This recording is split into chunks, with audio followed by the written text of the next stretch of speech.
Assalamualaikum warahmatullahi wabarakatuh. Kita berjumpa lagi dengan pembelajaran pendidikan agama Islam. Bagaimana kabar anak-anak hari ini? Alhamdulillah jika anak-anak semua dalam keadaan sehat walafiat dan terus semangat. Pada materi kali ini kita akan belajar tentang menyambut usia balik. Awali kegiatan pembelajaran kali ini, mari kita awali dengan membaca doa bersama-sama. 1, 2, 3. Bismillahirrahmanirrahim. Raditu billahi robba wa bil islami dina wa bi muhammadin nabiyya wa rasulah. Rabbi zidni ilma warzuqni fahma. Amin. Anak-anak semuanya, coba perhatikan gambar berikut ini. Apakah manusia akan terus bertumbuh? Ya, jawabannya benar sekali. Setiap manusia pasti akan bertumbuh. Untuk anak-anak semuanya, pada saat ini ada di level berapa pertumbuhan kalian? Nah, untuk mengetahui itu, coba sekarang dihitung. Umur berapa anak-anak sekarang? Bisa menghitung tidak? Coba dihitung berdasarkan tanggal lahirnya. Kemudian amatilah bagaimana perubahan tubuh kalian sejak kelas 1 sampai dengan kelas 4 sekarang ini. Apakah masih sama atau sudah berubah? Tentunya berubah karena anak-anak semua mengalami perkembangan. Nah, untuk materi kali ini kita akan mempelajari tentang perkembangan karena ini berhubungan dengan kewajiban dalam menjalankan syariat agama, yaitu pada usia balik. Untuk anak-anak, apakah sudah balik saat ini? Tentunya jawabannya berbeda-beda ya. Ada yang menjawab sudah dan ada yang menjawab belum. Secara bahasa, balik berarti sampai. Menurut istilah, balik ialah kedewasaan bagi seorang muslim. Jadi, balik adalah sampainya fase kedewasaan bagi seorang muslim. Kita akan belajar tentang tanda-tanda balik dalam ilmu fikih dan dalam pandangan ilmu biologi. Yang pertama, kita belajar tentang tanda-tanda balik menurut ilmu fikih. Bagi laki-laki akan mengalami mimpi basah, dan jika tidak mengalami mimpi basah, maka dikatakan balik pada saat berusia 15 tahun.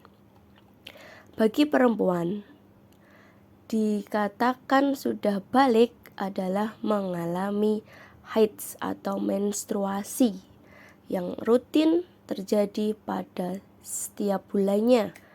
Dan apabila perempuan belum mengalami haid atau menstruasi, maka dikatakan balik saat berusia 15 tahun. Seseorang yang telah mengalami mimpi basah maupun haid dan menstruasi, maka ia sedang berhadas besar. Apa yang dilakukan seseorang setelah berhadas besar? Maka kewajibannya adalah mandi wajib atau mandi besar. Berikut tata cara dalam mandi besar atau mandi wajib. Yang pertama, mencuci kedua telapak tangan sebanyak 3 kali. Yang kedua, mencuci alat kelamin dengan menggunakan tangan kiri. Yang ketiga, membersihkan tangan kiri dengan sabun. Yang keempat, berwudu. Yang kelima, menyela-nyelai rambut dengan air jika rambut lebat. Yang keenam, menyiramkan air pada anggota badan. Yang terakhir, membasuh kaki.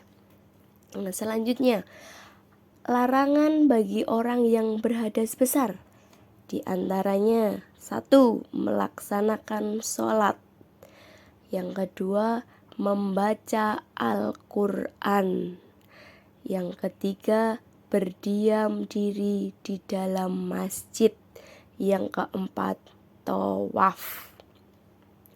Nah, untuk yang selanjutnya, tanda-tanda balik menurut ilmu biologi. Menurut ilmu biologi, tanda-tanda balik bagi seorang laki-laki adalah memiliki hormon testosteron yang berguna menghasilkan sperma di dalam testis. Perubahan fisik meliputi wajah yang ditumbuhi kumis, jenggot, dan jambang. Selain itu, tumbuh juga rambut pada area alat kelamin dan ketiak. Untuk anak laki-laki, badan kelihatan lebih kekar dan berotot. Tumbuhnya jakun dan suaranya terdengar lebih berat. Pertumbuhan badan bertambah cepat atau semakin cepat besar karena gerak menjadi lebih aktif, nafsu makan meningkat sehingga makan lebih banyak. Kemudian, selain fisik, pada perkembangan anak laki-laki juga cenderung bersikap cuek, bersikap tenang dan rasional. Bila mengalami masalah, maka seorang laki-laki cenderung diam dan menyelesaikan masalah secara praktis. Selanjutnya, tanda-tanda balik bagi anak perempuan, yaitu dipengaruhi oleh hormon estrogen dan progesteron yang mematangkan ovum dan mengatur perkembangan seksual sekunder.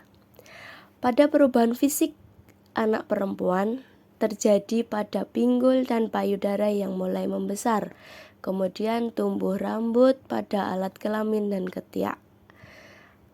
Pada anak perempuan, kulit akan menjadi lebih halus dibanding laki-laki. Kemudian anak perempuan akan mengalami menstruasi atau haid.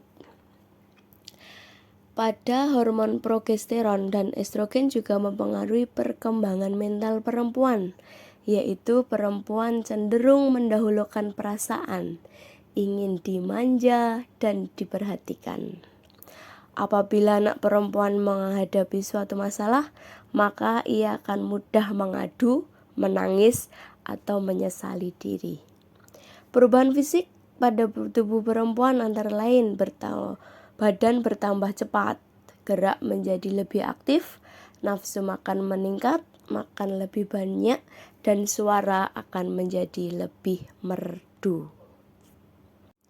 Tanda-tanda balik telah kita sebutkan di atas, baik tanda-tanda menurut fikih maupun tanda-tanda menurut pandangan ilmu biologi. Nah, selanjutnya sangat penting bagi kita semua untuk mengetahui kewajiban-kewajiban yang harus dilakukan oleh anak yang telah balik. Bila kalian telah mengalami tanda-tanda balik, berarti anak-anak telah disebut sebagai mukallaf. Mukallaf artinya orang dewasa yang wajib menjalankan hukum agama. Semua aturan agama wajib anak-anak kerjakan. Aturan di dalam akidah, aturan di dalam ibadah maupun di dalam akhlak. Karena seluruh perbuatan akan dibalas oleh Allah SWT, baik amal baik maupun amal buruk. Dan kewajiban-kewajiban seseorang yang telah balik diantaranya, yang pertama sholat fardu, yang kedua menutup aurat. Aurat bagi anak laki-laki adalah dari pusar sampai dengan lutut, Sedangkan aurat bagi anak perempuan adalah seluruh tubuhnya kecuali telapak tangan dan wajah. Kemudian kewajiban yang ketiga adalah mencari ilmu. Dimanapun kita berada, dimanapun kita beraktivitas, maka kita diwajibkan untuk mencari ilmu, karena itu hukum syariat Islam. Demikian tadi materi yang kita pelajari dalam menyambut usia balik. Nah, selanjutnya ada tugas untuk anak-anak semua. Silahkan anak-anak semua membuat 5 kelompok. Untuk kelompok pertama, tugasnya adalah menyimpulkan tanda-tanda usia balik menurut ilmu fikih.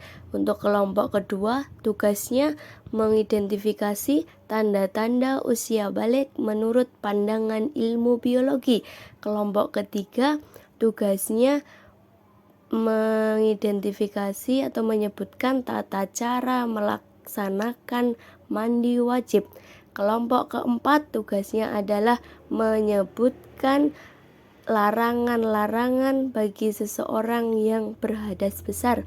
Dan kelompok yang kelima, tugasnya adalah menyebutkan kewajiban seseorang yang telah berusia balik. Nah, itu tadi tugas kelompoknya. Kemudian silahkan dikerjakan bersama-sama. Untuk itu, marilah kita akhiri pembelajaran pendidikan agama Islam pada kali ini dengan membaca hamdalah bersama-sama. Alhamdulillahirabbil alamin. Terima kasih anak-anak hebat. Sampai berjumpa kembali pada pembelajaran yang selanjutnya. Terima kasih. Wassalamualaikum warahmatullahi wabarakatuh.